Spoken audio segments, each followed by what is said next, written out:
குறிப்பாக தொழில்துறையில் ஏற்படுத்த விரும்புகிற ஒரு அரசு இருக்கிறது என்பதை நாம் தொடர்ந்து பல அறிவிப்புகள் மூலமாக பார்த்து கொண்டிருக்கிறோம். விரைவிலே பட்ஜெட் கூட்டத்தொடர் தொடங்க இருக்கிறது.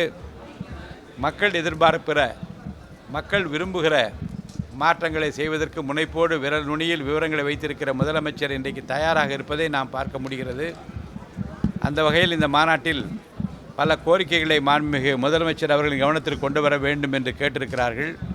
உரிய நேரத்தில் அவரின் மேலான கவனத்திற்கு அவையெல்லாம் எடுத்து செல்லப்படும் என்பதை நான் அன்போடு தெரிவித்துக் கொள்கிறேன்.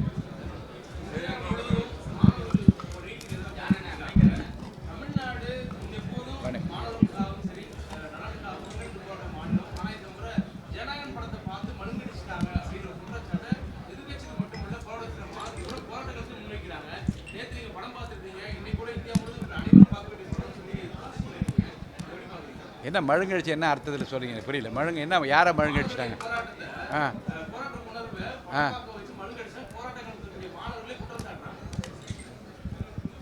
படம் எப்போது வெளியாகும் என்று அறிவிப்பு ஏற்கனவே வெளியிடப்பட்டு விட்டது. குறிப்பிட்ட தேதியில் வெளியிட்டிருக்கிறார்கள். மாணவர்களுடைய போராட்டத்துக்கும் படத்திற்கும் எந்த சம்பந்தமும் இல்லை. இந்த படத்தை பார்ப்பதன் மூலமாக மூளைக்கும் சுறுசுறுப்பும் விறுவிறுப்பும் ஏற்படுமே தவிர அது மாணவர்களுடைய மூளையோ வேறு யார் மூளையோ மூளை செலவை செய்கிற படம் அல்ல. அது நம்மை பொறுத்த வரைக்கும் வார்த்தையின் மூலமாக செல்லுகிற பாதை திசை திருப்புகிற முயற்சியில் யாரும் ஈடுபட்டு விடக்கூடாது என்பதில் நான் அக்கறையாக இருக்கின்றேன்.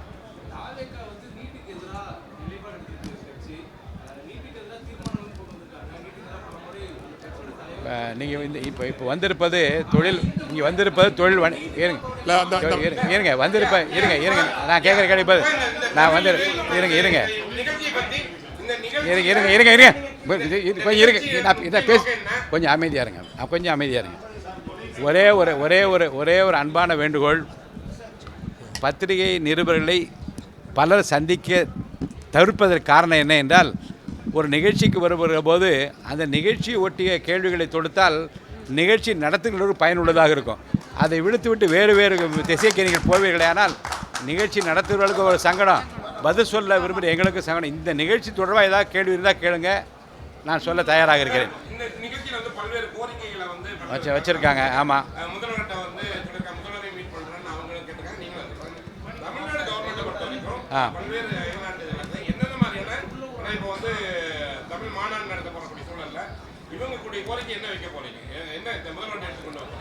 ஏற்கனவே மாநாட்டில் விரிவாக விளக்கமாக அரசினுடைய கவனத்துக்கு எதையெல்லாம் வைக்க வேண்டும் என்று அவர்கள் விளக்கமாக ஒரு 10 கோரிக்கைகளை சொல்லியிருக்கிறார்கள். அதில் குறிப்பாக சிறு குறு நடுத்தர தொழில் மைக்ரோ இண்டஸ்ட்ரீஸ் வளர்ச்சிக்காக என்னென்ன திட்டங்களை அரசு முன்னெடுப்போடு செய்ய வேண்டும் என்று வைத்திருக்கிறார்கள். அந்த விரிவான விளக்கங்களும் வேண்டுகோள்களும் மாண்புமிகு முதலமைச்சருடைய கவனத்திற்கு கொண்டு செல்லப்படும். முதலில் இந்த அமைப்பின் சார்பில் மாண்புமிகு முதலமைச்சர் அவர்களை சந்திப்பதற்கு நேரம் கேட்பதாக இருக்கின்றார்கள். அப்புறம் நேரம் தரப்படுகிற போது அவையெல்லாம் விரிவாக விவாதிக்கப்படும். நன்றி.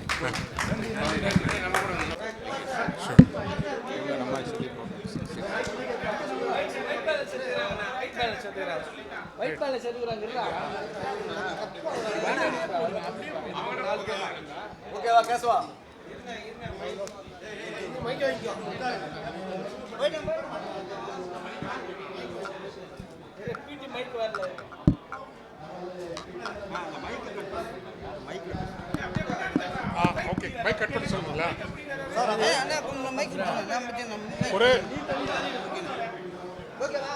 மைக்கை ஒரு 2 நிமிஷம் இல்லைன்னா இந்த டோரை க்ளோஸ் பண்ண சொல்றீங்களா? மைக்கை கொஞ்சம் சரி, நான் சத்தமாக பேசுகிறேன். ஓகேங்களா? வணக்கம். தமிழர் தொழில் வணிக வேளாண் பெருமன்றம் நடத்துகின்ற உலகத் தமிழர் தொழில் வணிக மாநாடு இன்றும் நாளையும் ஹில்டன் விடுதியில் நடைபெற்று கொண்டிருக்கிறது.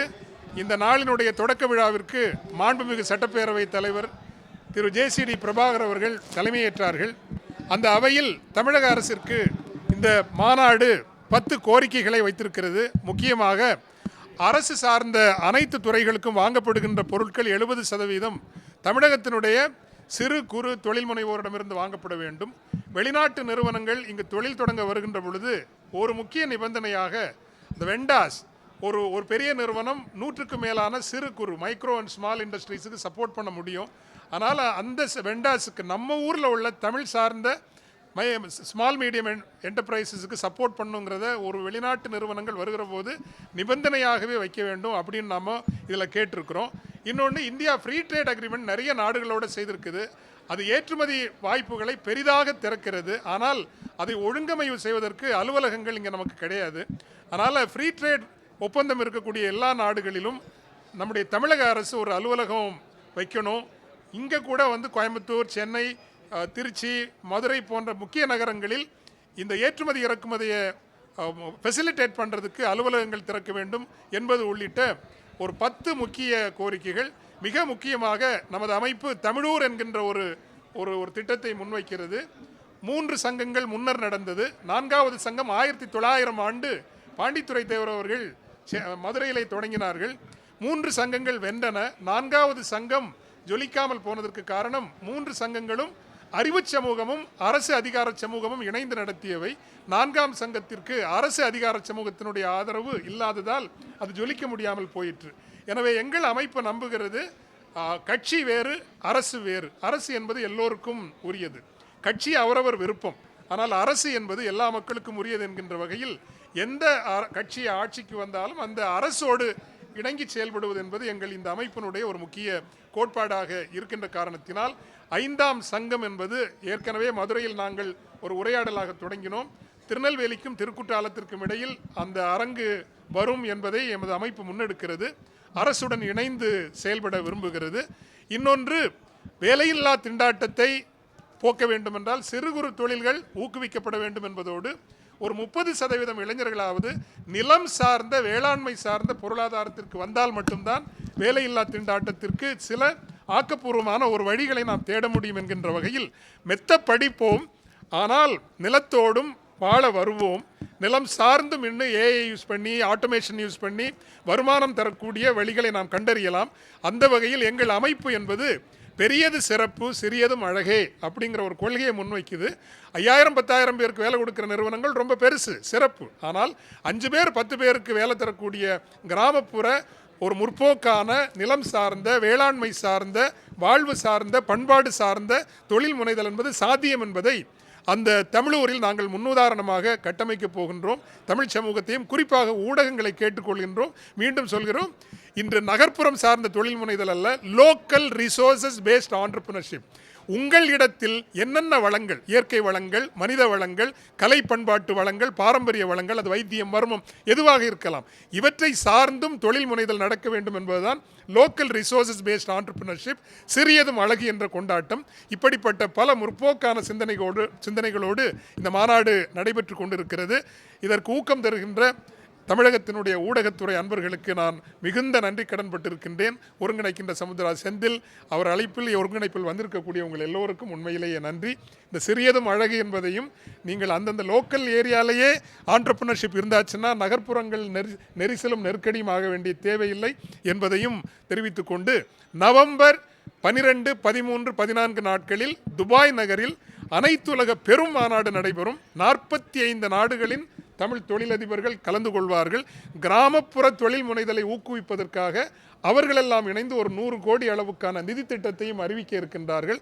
இந்த திட்டங்களையும் அரசோடு இணைந்து, பொது சமூகத்தோடு இணைந்து செயல்படுத்த விரும்புகின்றோம். நன்றி, வணக்கம்.